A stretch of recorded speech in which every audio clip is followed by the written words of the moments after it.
Welcome back to 18 News Time once again for a weekly visit to the Dubois County Humane Society. Donna, of course, with us again this week. And now, folks, obviously we had a little bit more snowfall this past weekend and plus bitterly cold temperatures on top of that. And as a result, we're going to talk a little bit about walking your dog in snow. You betcha. You know how we keep saying that even though our dogs have been crate trained and they've been leash trained, they still need their exercise. And I can't say that enough. We get them spayed and neutered, make sure you have fresh, cool water, and exercise your dogs. Those are just the 3 commandments that you just cannot get away from. But like you said, Carey, when it's so blasted cold outside, I don't care if the sun is shining or not, it is cold outside. Then you get that breeze, and it's just too much.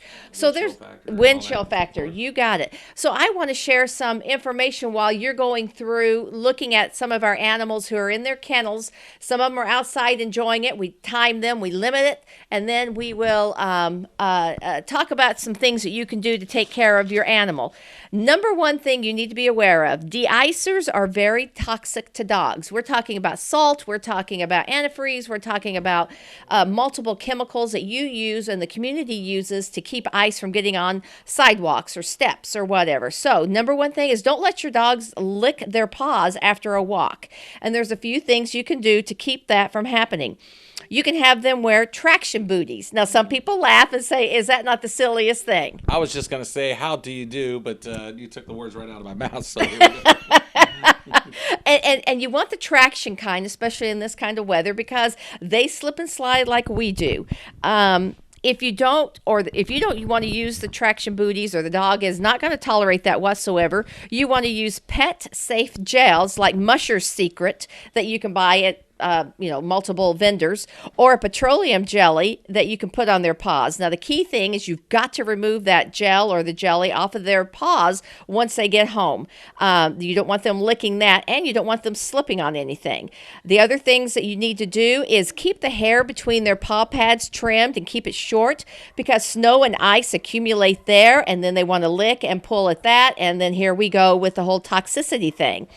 Another thing is to keep the dog's nails trimmed for better traction. Some people think, no, the longer's better, but it's not true. They need the shorter so that they can clamp down and grab the ice instead of them just slipping all over the place. Now, another thing you need to consider is to choose an effective leash. Dogs that pull on their leashes do better with a front clip harness.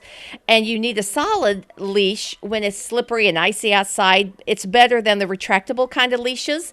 And another good leash that people have told us about is a jogger's leash. You know, the one that goes around the waist and it attaches to the harness. And then in case you slip or trip, your hands are free to break your fall, and the dog can't get away from you in case you drop the leash. So it's a multiple good thing to happen. Another thing that I was reading online is a doggy backpack can help keep him warmer, and to carry the snacks that you need to get for him or yourself, and bottled water for you and or your dog. Backpacks forces him to focus and siphons off some of that naughty energy. We keep talking about, that's why we say you've got to exercise your dog, and a tired dog is a well-behaved dog. And so if they've got things to help burn off that energy, you're going to be 9 yards ahead of where you would have been. Now, here's something else that we want to share. When you have potty time, it's freezing cold outside, but you still got to run them outside to do their business. You might want to sweep or shovel a patch of grass or area that they usually go to so that they know where to go right away. They can get out, do their business, get back in. Another thing that one of the ladies here does is she gets a tarp, puts it out over the grassy area, then she just pulls it back. The dog goes out there, does their business, and then they come inside. And the reason you want to do that is because you want to discourage inside accidents. You've seen the memes of where the dog's looking outside and he's seeing it snow and he's like, I think I'll poop inside today. I swear to goodness, they like to do that. So you will want to give them the option of having a place to go and get right back in. Then another key thing is you, the human, need to dress warmly and properly. And that includes your layers and all that. But the reason I say that is because when your fingers and toes and your nose gets so cold that it's uncomfortable for you, it's time to go inside for both you and the dog. And that's a good way to kind of determine what it is. You know, in the summertime, we say they need a good 30-minute walk. Well, sometimes maybe only a 10, 15, 20-minute walk is all you're going to get in the frigid cold, but it's better than nothing. And the reason we also want to do that is idle time can lead to destruction and nervous behavior, and that's not at all what we want to do. So, bottom line, exercise your animal, do it with care. Make sure you get any toxic salts or de-icers off of their feet. And if you put petroleum jelly or Musher's Secret on them, make sure you wipe that off so they don't slip and slide. Sounds good. Anything else you want to add, Mike?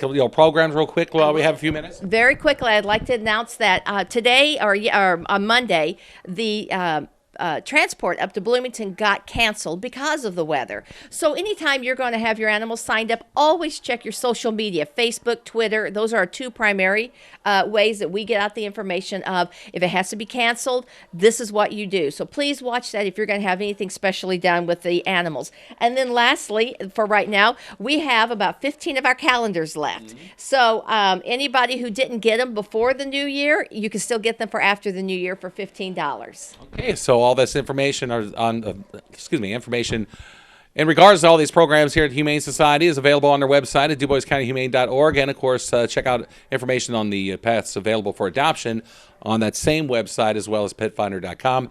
Check out their websites. Also just check out their Facebook page, Twitter, you name it, like it and enjoy it. Read it about what's going on. Warm. And stay warm. Thanks a lot for watching. Stay tuned. Weather's next.